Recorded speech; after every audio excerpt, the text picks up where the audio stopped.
وحوية دولة الصومالية أو بربتي أيها لقى فائديستي أو واحد علي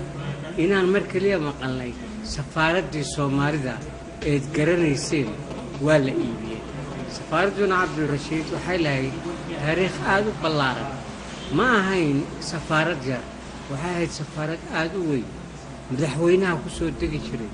مدحوينها الساحة شري مرتدى صوماليا وزيرها النقين رقم مدحتها النقين هل كاسا كسو دقي شري والوود وين شري ويساحة شري أنك نفسي أهان يدا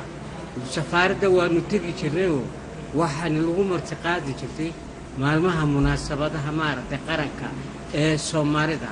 inaa Soomaalidu halka isugu tagto oo halka ku xusto maalmaha waaweyn ee caanka ah ee qaranka ah waxay ahayd guriga kaliya hooyga kaliya Soomaalida meesha ku lahayd dhulkan safaaradii hore waxay ku taalaa hotel xaafadda la yiraahdo Westland xaafadaha ugu qurux badan oo ugu fiican bay weli Westland uga dhex taalaa meel buuro weeye oo xogaa كبعضنا ولا بس مال في عن أو ريسيدنس أو سفير كريسيدنس كي سماش أهيد بيه ودجنا مركا جور عاقبة بعد كردستان شيء كذا وحكر عاي سفارة داي هنتي الصومالية مجال نيروبي شيء كذا يدنا واردير تاي وقت اللي سعودينا ووقت فربضن إلى ما نكن ما أنت أنا ويسعودها وأنتي الصوماليات دي مركزي كوبان لو شيغو oo la kala iibsaday si sharci darro ah lagu kala iibsaday ayaa horta meesha ka dhacay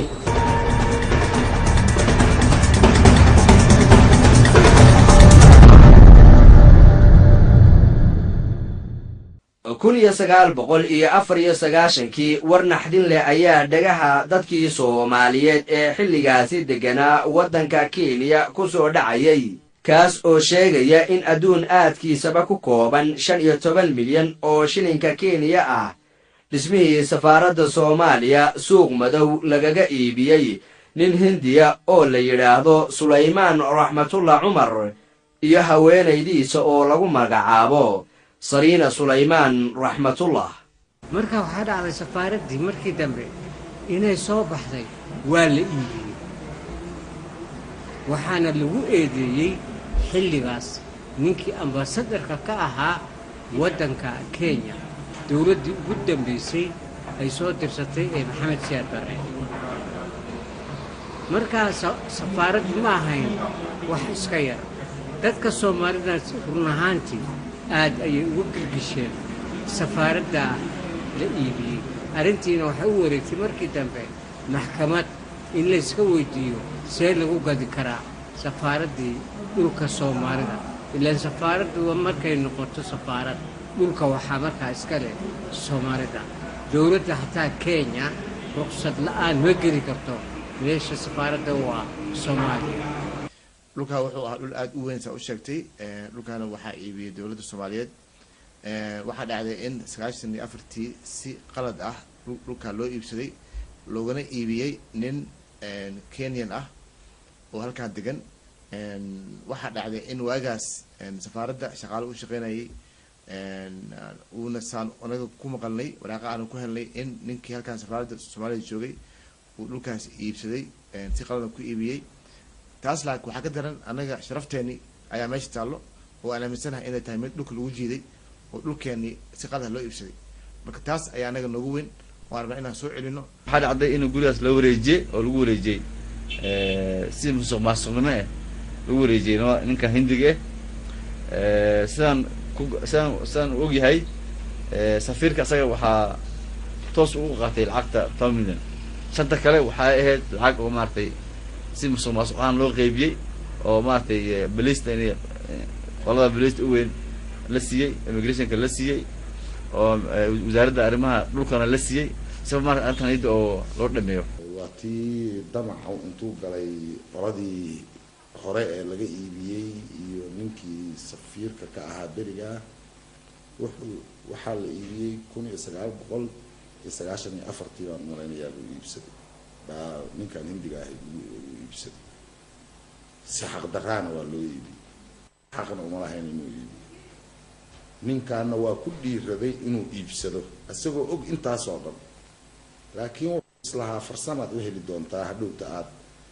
kala dhex baxdid meesha marka halkaasay ahayd sidaas ahayd ninkaas waxaa laga siiyey lacag ah 15 milyan oo shilin ولكن wuxuu rabay lacag kaleeto laaluusha xataa inuu sii bixbixiyo asaga awal ku dhiiranaaday property safaaradeeda inuu gato marka wuxuu u qoondeeyay lacag badan xogaa lacag oo kaleeto oo laaluushi iyo ku hagaajiyo saasa qoladii ay sheegeen la xiray waxaad guud ahaan ogtihiin dawladda Soomaaliyeed ay burburtay 19 sax waqtiga ay burburtay